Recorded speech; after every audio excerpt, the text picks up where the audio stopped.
Alright, YouTube, I'm back with another chapter part of my whole documentary, and I'm gonna make a couple of videos, two or three, like 10 to 15 minute videos, real quick. And, anyways, so basically I left off right before I moved back to California, 2011. So, in the end of June 2011, I moved back to California, and I stayed with my uncle. I went back with him when he came to visit us here. And all right, I had a driver's license and a GED, and everything was good. And I thought I was gonna be able to find a job there because I had a few jobs here, but I ended up having a hard time at first.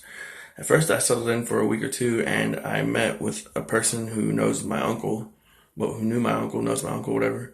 And he was a former, I guess, MMA fighter. He was nothing special, but I guess he knew a lot and trained a few people and whatnot. And so I was training with him, and I did that for a couple of months.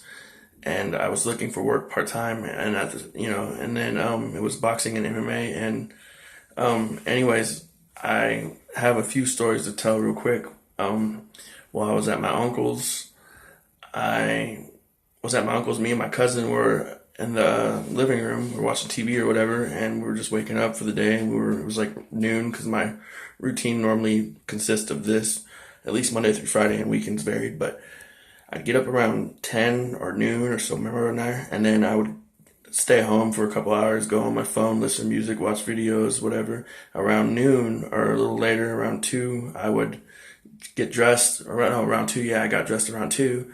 I had to ride this bicycle like 3 miles there and 3 miles back to go do my training Monday through Friday. And I got there at 3 and then started training for a couple hours every single day until like 5 or 6, just varied sometimes. And anyways, I did that for a few months, like 2, 3 months or something like that, a couple months or a little more. And I ended up moving. Well, anyways, before I moved to my cousin's, this is what happened. Me and my cousin, we were home. Our uncle and his girlfriend were gone. They were working, and me and my cousin heard a gunshot. We were living in apartments in Fairfield, California, and we heard some gunshots. So we ran upstairs to look out the back, and we saw a guy, a black male, crawling out of his apartment door. It was, crazy. And then another time, I was visiting our other cousin who lived in the same apartment building, and we were visiting him, just me and our other cousin, his sister and his sister's fiance, and my cousin's girlfriend, whatever. They weren't married, but they were dating for like many years, so practically married. They had 3 kids together. Now they got 4, but they're broken up now. But that's a different story. Anyways, so we were visiting. It was me, David, Shasta, Donna, and Genesis. Anyways, and so we were in the living room, and we looked over out the window because the blinds were kind of open, like pretty much you could see in and out. We saw this guy walking across the street from the apartments and some other apartments. He was walking on the sidewalk, and he had a gun in his hand. And then he looked over, and he was all tweaked out or something, on crack or something. He looked at us, and they got scared and panicked and ran. And I was just standing there in the window, just staring him down. And they called, I think they called 911.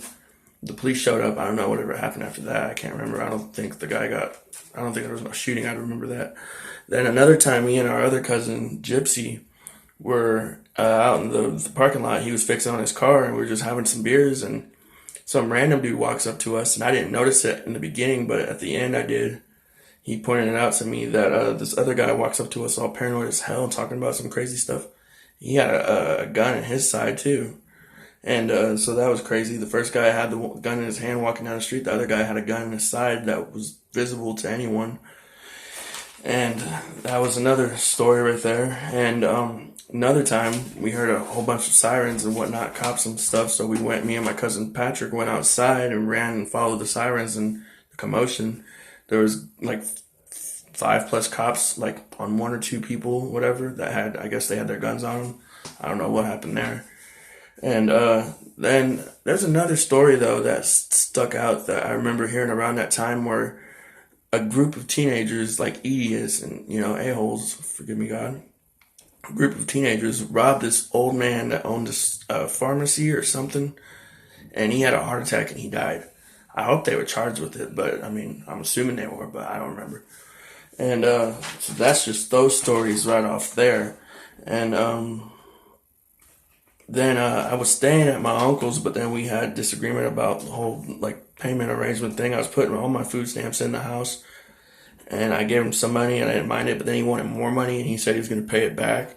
And he said he wanted money from his son too, but then he changed his mind and said, "Oh, you just buy yourself cigarettes. I'll buy you, buy yourself cigarettes, make it last you the whole month." And I didn't feel like that I was being treated right. And he was always giving his son way more stuff, way more food when he went out to get food when we were, low on food. And I mean, I went to churches and I practically begged churches and places and got food for us when we were low. I went and did my part, and I felt like I wasn't getting treated at least a certain amount of respect that I should have deserved. I can understand him treating his son more and treating his son better, but when he was sitting there only gave me like 2 cheeseburgers but gave his son like 4 or 5, I was like, and he got mad at his son, but still. And I mean, and then when he changed the whole payment arrangement thing, and we both got our general assistance GA at the time, because I was just settling in at the time, and I was still looking for work, but I was doing MMA and boxing and whatnot, trying to get that down for a little bit. And then once I knew it enough, and then I'd start focusing more full time on work.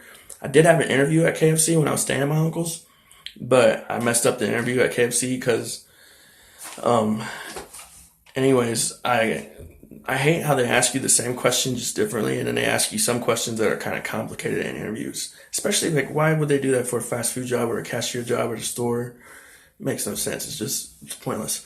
So the guy was asking me, he was like, "What's your greatest accomplishment?" I said, "I got my GED." He said, "Okay." He said, "What's your greatest accomplishment?" "Got my GED." "Great." And then 2 seconds later, "What's your greatest achievement?"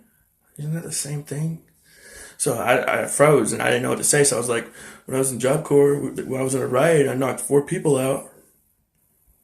Yeah, I didn't say it exactly like that, but I mean, I knew how that's how it looked. Like I was all crazy, so that the guy saw me as crazy or whatever, or something. So I pretty much knew as soon as I said it, I was like, I better just leave now. He asked me like 1 or 2 more questions, and then that was it. And yeah, I never got the call back. I knew I wasn't. I knew I screwed that up. And they let you take chicken home. People usually do all the time. Sucks. My cousins used to work. Cousin Donna and her mom used to work there, Aunt Debbie, and before she passed. And this was years ago when we knew her, had a relationship, because we lived in the same town and everything that we were growing up in, Oklahoma and whatnot, and etc.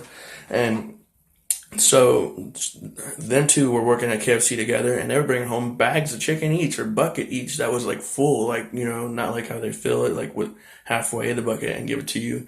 Like these buckets were full, like of all the good stuff, the breasts and thighs and all the big juicy pieces. And so they brought us home a couple times too when they came to see us, so that was kind of cool. But I hated that. I worked there when I was younger for like a week, and I quit because it was way too much. Like I said, they tried to tell me to to take the orders, then go make the orders. I had to go make the food. I had to go do everything, and I didn't know that, so I quit. And then yeah, that was a long time ago. So back to California.